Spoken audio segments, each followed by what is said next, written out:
Hello, good morning. আমি মুম্বাই থেকে স্বাতী। তো আমার মোটামুটি ঘর মোছা, ঘর ঝাড় দেওয়া হয়ে গেছে। বাইরেটা কালকে যেহেতু পায়রাই উৎপাত করেছিল, ওই জন্য পুরো বারান্দা পুরো ধুইয়ে দিয়েছি ভালো করে।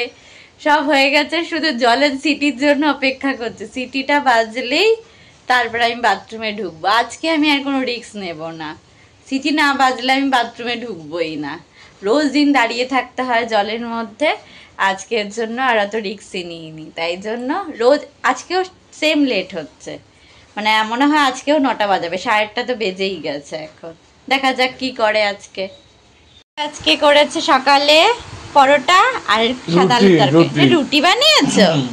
পরোটা করনি? না। কেন? বেশি তেল খাওয়া ভালো না। বাবা হেলদি ম্যান হয়ে গেছে। সাদা আলুর তরকারি, রুটি করেছে। আর এদিকে হচ্ছে আমি চা বসিয়েছি। আর এই খিচুড়ি বানাবো। খিচুড়ি পিচুড়ি সব রেডি। এই যে সাদা আলুর তরকারি রেডি। আমার খিচুড়ি বসিয়ে দিয়েছি। এর মধ্যে দিয়েছি মিষ্টি আলু, টমেটো দিয়েছি আর ক্যাপসিকাম দিয়েছি। আমরা কাঁচা মুগ ডালেরই খিচুড়ি খাই।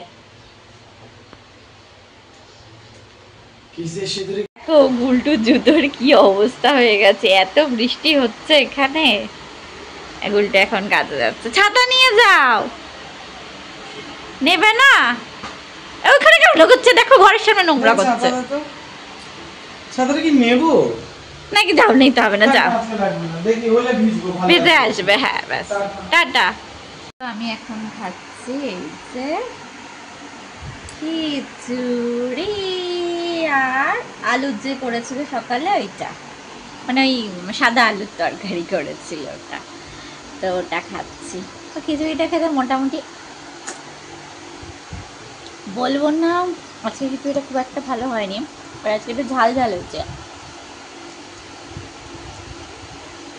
তাই না? আজকে খিচুড়িটা এরকম হলো কেন?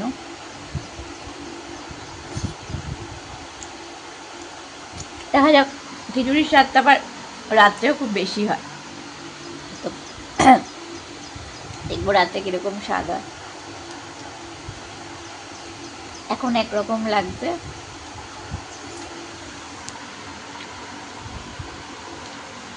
খেয়ে শেষ করি।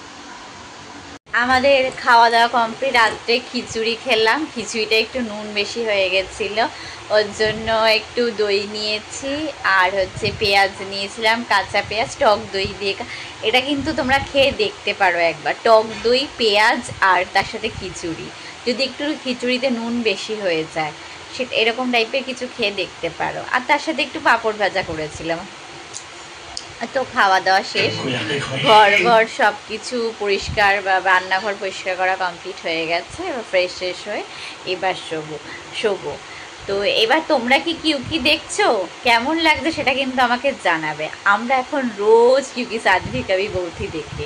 মানে আমার তো মোটামুটি, আমি আগের সিরিজটা দেখেছিলাম, বাট আমাদের আমরা দেখেছিলাম আগের সিরিজটা, বাট আমি মনে হয় বেশি দিন দেখিনি। আর এত ছোটোবেলায় আমার ওর জন্য পুরোটা মনে পড়ছে না।